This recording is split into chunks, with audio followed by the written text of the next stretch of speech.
কোনো এক সময় মোহাম্মদ আশরাফুল বলেছিলেন, বাংলাদেশ জিতলে জিতে যায় সবাই, আর হারলে হারে শুধু 11 জন। কিন্তু আমি বলছি, মোহাম্মদ আশরাফুল, আপনি ভুল ছিলেন। ম্যাচ জিতলে বাংলাদেশের সবাই জিতে যায় ঠিকই, তবে ম্যাচ হারলে হেরে যায় কোটি কোটি বাঙালি ক্রিকেট প্রেমীদের আবেগ। হেরে যায় তাদের বুকের মাঝে খুব যত্ন করে গড়ে তোলা জয়ের স্বপ্ন।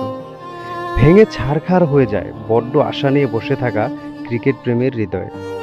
প্রতিবার শ্বাসরুদ্ধকর ম্যাচে বাংলাদেশ হারার পর আমরা যতই অভিমান করি না কেন, যতই গালি দিই না কেন, আর যতই খেলা না দেখার শপথ করি না কেন, দিন শেষে আমরা বাংলাদেশের একটা ম্যাচে দেখার জন্য কয়েকদিন আগে থেকে অধীর আগ্রহে বসে থাকি।